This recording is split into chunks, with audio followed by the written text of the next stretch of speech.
ذرا حفاظت کر لو، ادھر پڑوسی کو بھی بولے گا بھائی تم بھی حفاظت کر لو، تمہارا گھر سیف ہے تو میرا سیف ہے، ادھر والے کا سیف ہے تو میرا سیف ہے۔ تو ایسے ہی حالات جب برے آتے ہیں تو سارے مسلمان متحد ہو کر سب کو بچانے کی فکر کرنا ضروری ہے۔ آسام میں آیا یہ کالا قانون، آرمی میں نوکری کیا ہوا آرمی، ملک کا فوجی، آرمی ریٹائرڈ انسان بھی اپنی سٹیزن شپ ثابت نہیں کر سکا، ڈاکومنٹس میں درستگی نہیں ہونے کی وجہ سے اس کو بھی لے جا کے ڈال دیا گیا ڈیٹینشن سینٹر میں، کوارنٹائن کر دیا گیا اس کو۔ اب کیا سمجھ رہے ہیں؟ اس خوش فہمی میں مت رہیے، یہ عام جیلوں کی طرح جیل نہیں ہوگی۔ آپ کوئی بھی جا کے آیا جیل کو دیکھ لے تو نہیں چلے، آپ ان کوارنٹائن سینٹروں کو دیکھیں گے پریشان ہو جائیں گے، آپ کا وجود خطرے میں پڑ جائے گا، نہ کانوں میں اذان کی آواز آئے گی، نہ آپ کو عبادت کرنے کا موقع دیا جائے گا، وہاں پر لوگ موت مانگیں گے، موت بھی جلدی نہیں آئے گی۔ ایسے خطرناک حالات ہوں گے۔ میں آپ کو ڈرا نہیں رہا ہوں، میں آپ کو بیدار کر رہا ہوں۔ وقت سے پہلے ہمیں بیدار ہونے کی ضرورت ہے۔ جو لوگ 1950 سے پہلے پیدا ہوئے ہیں ان لوگوں کو کوئی ایک اپنا ڈاکومنٹ بتا دینا کافی ہے، کوئی ایک گھر کے کاغذات بتا دیے، حکومت میں نوکری کرتے تھے نوکری کا کوئی اپنا دستاویز ان کو بتا دیے، یا کوئی بھی کافی۔ 1950 سے لے کر 1950 سے لے کر جولائی کی 1 تاریخ 1987 کی جولائی کی 1 تاریخ سے پہلے تک اس دوران جو پیدا ہوئے ہیں 1950 سے لے کر جولائی 1 جولائی 1987 تک، ان لوگوں کو پاسپورٹ یا پھر برتھ سرٹیفکیٹ بتانا ضروری ہے۔ پاسپورٹ بھی آسانی سے بن جاتا، بنا لینا چاہیے۔ ہم لوگوں کو پاسپورٹ حج کو جا رہے تو یاد آتا ہے تو عمرے کو جا رہے تو یاد آتا ہے۔ بعض اتنے عقل مند ہیں ہم مسلمانوں میں، بیٹے انجینئر ہیں، 40-40 ہزار روپئے بیٹے کما رہے ہیں، بیٹے کو MBA پڑھا دیے، لیکن ان کا حال یہ ہے بھائی حج کو جاؤ، کل آخری تاریخ ہے، فارم داخل کرو۔ ایک صاحب کو بولے تو صاحب حج ہاؤس کو جا کے فون کر کے یہ بول رہے مول صاحب آپ بولے تو میں فارم داخل کرنے کے واسطے آیا، لیکن یہاں پاسپورٹ مانگ رہے، میرے پاس پاسپورٹ ہی نہیں ہے۔ کتنے عقل مند ہیں ہم لوگ۔ یہ ایک دستاویز ہے، اس کو بنا کے رکھیے۔ حج عمرے کو جائیں گے جانے کے ٹائم، لیکن یہ بنا کے رکھیے۔ سب سے ایتھینٹک اور سب سے مضبوط سرٹیفکیٹ برتھ سرٹیفکیٹ ہے۔ پیدائش کا تصدیق نامہ برتھ سرٹیفکیٹ یہ سب کا بن جاتا ہے، آسانی سے ابھی بھی بن رہا ہے۔ کسی بروکر کو پکڑیے، وہ آپ کا کام کرا کے دے دے گا، اکثر بیٹھے آپ کا کام ہو جائے گا۔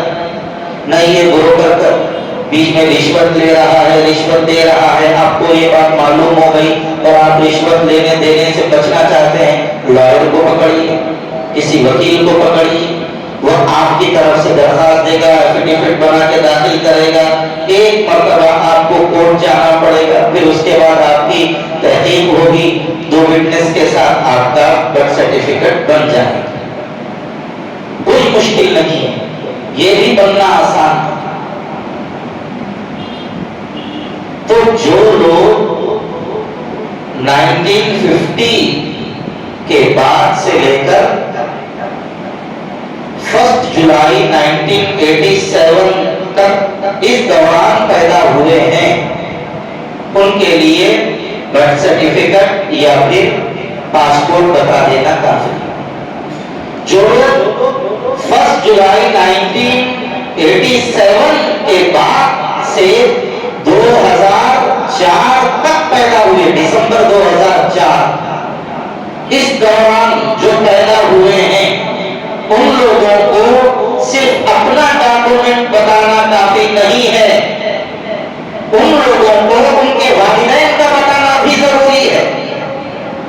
میرے سب ٹھیک ہیں لیکن میرے والد کا ڈاکومنٹ نہیں ہے، ان کی سٹیزن شپ جو ہے نا فائنل نہیں ہوئی ہے، ثابت نہیں ہو سکی، تو میں اپنے ڈاکومنٹ سارے رکھ کر بھی ناکام ہو جاؤں گا، مجھے کر دیا جائے گا کوارنٹائن لے جا. اس لیے والد اور والدہ دونوں کے ڈاکومنٹس کو بھی ہم درست کر کے رکھیں اپنے ساتھ. جو لوگ 1987 جولائی کے بعد پیدا ہوئے ہیں 2004 سے پہلے تک دسمبر، اپنا بھی بتانا پڑے گا، اپنے والدین کا بھی بتانا پڑے گا. جو بڑی عمر کے لوگ ہیں وہ اپنی اولاد کا درست کرائیں.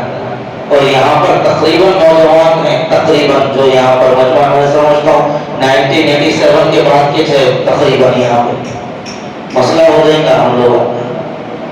اس لیے اپنے ڈاکومنٹس کی درستگی کروا لیں، یہ بہت اہم اور ضروری ہے. اس کو ہم ایسے ہی ہلکے میں نہ لیں. آپ کو معلوم ہونا چاہیے جب مصیبت آتی ہے ہر چیز اپنی قیمت مانگتی. ابھی یہ جو 6 ضمانتیں حکومت نافذ کرنا چاہتی تھی، اس کے لیے فارم مانگ رہی تھی، بھائی میرے آدھار کارڈ پہ جو ہے نا ایڈریس چینج کرنا ہے، 2000 روپے دو کر کے دیتے.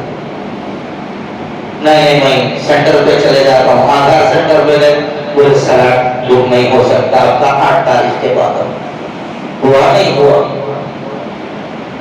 بھائی میرے کو انکم سرٹیفکیٹ بنا کے دیو، کل ہونا ہے تو 2000 دے دو، پرسوں ہونا ہے تو 700 روپے دو.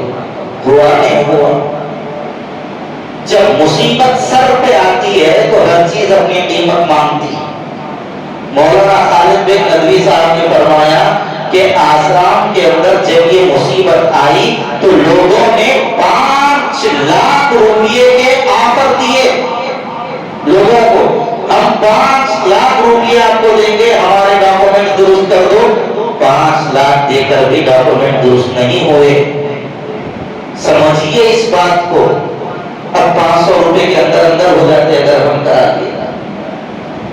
اس لیے مصیبت سر پہ آنے کے بعد بیدار ہونا کوئی عقل مندی کی بات نہیں ہے. الیکشن سے پہلے بھی بہت کچھ بدل سکتا ہے. اللہ حفاظت فرمائے ہم لوگوں کی اور ساری امت کی حفاظت فرمائے. ہم لوگ بہت زیادہ خواب غفلت میں رہتے ہیں. ہم لوگوں کے اندر کوئی سیاسی شعور نہیں ہے. سیاسی شعور کا مطلب ہم یہ سمجھتے ہیں 2-4 لیڈروں کے بارے میں ذرا بات کر لیے، ذرا ایک آدھ پارٹی کے بارے میں تھوڑا بہت بول لیے بیٹھ کے، ذرا اس کے بیانات سن لیے اور میں بھی بہت بڑا سیاستدان بن گیا. یہ ہم لوگوں کے ذہنوں میں سیاست کا سین نہیں معلوم. کئی لوگوں معلوم آپ بولتے ہم سیاست کر رہے، ہم 5 الیکشنوں سے ووٹر آئی ڈی کا کام کر رہی ہے، کر کچھ بھی نہیں معلوم. آپ ورکر بنے ہیں، نوکر بنے ہیں، لیڈر نہیں بنے. آپ جس پارٹی کے ہیں وہ پارٹی کی چیزوں سے ہٹ کے ملت کے مفاد میں بولنے کے لیے آپ تیار ہی نہیں، تو آپ کیسے لیڈر ہیں؟ آپ تو نوکر ہیں. کئی لوگ ورکر بن کے لیڈر سمجھ رہے ہیں اپنے آپ کو، کئی ہے ایسے، ان کو سیاست کا سین بھی نہیں معلوم. اسلامی سیاست سرکار کی زندگی کا بڑا حصہ ہے. ملت کی حفاظت سرکار دو عالم صلی اللہ علیہ وسلم کے مشن کا حصہ ہے. اس لیے سیاسی شعور بیدار رکھیں، خاموش انداز سے یہ تحریک چلائیں، سب لوگوں کو اس بات کو سمجھائیں. ہمارے لوگ خاموش بولے تو خاموش بھی نہیں سمجھتے. گزشتہ الیکشن میں اتنا سمجھایا گیا کہ بھئی خاموش محنت کرو، خاموش محنت کرو. نہیں سنے کوئی کسی ایسی میں سمجھتا ہوں کوئی سمجھا رہے تھے ہوں گے آڈیو ریکارڈ کر لیا وائرل کر دیا ہمارے جلسے کے بارے میں گوشر محل کے بارے میں یہ گستاخ رسول ہے اس کو ہرانا ضروری ہے یہ سمجھ کے کہ جتنے لوگوں کو پہنچیں گے اتنا زیادہ فائدہ ہوگا 2 دن پہلے تک حالات موافق تھے وہ ملعون کو وہ آڈیو مل گئی انہیں ویڈیو بنا دیا میرے خلاف دیکھو یہ پورے مسلمان متحد ہو کے کیسا کام کر رہے ذرا یہ سنو پورے وہ الیکشن مذہب کی بنیاد پہ ہو گیا پورا کا پورا ذہن تبدیل ہو گیا تو پورا معاملہ چوپٹ ہوا ہم لوگ سمجھتے نہیں بات سنجیدگی کے ساتھ پوری اتحاد فکر کے ساتھ ہوش مندی کے ساتھ ہمیں اس وقت کام کرنے کی ضرورت ہے اور رمضان کی تیاریوں میں دین سمجھ کر اس بات کو شامل کر لیجئے کہ ہمیں اپنے ڈاکومنٹس کو درست کرنا ہے اپنی اولاد کے اپنے بھائیوں کے اپنے بڑوں کے اپنے رشتہ داروں کے اپنے دوستوں کے اپنے ملنے جلنے والوں کے ہم سب کے ڈاکومنٹ درست کرنے کی کوشش کریں گے انشاءاللہ یہ فکر اس وقت لے کے رہیے رمضان سے پہلے اس کام کو کر لیجئے اللہ تعالیٰ صحیح علم و عمل کی اپنے کرم سے توفیق عطا فرمائے وآخر دعوانا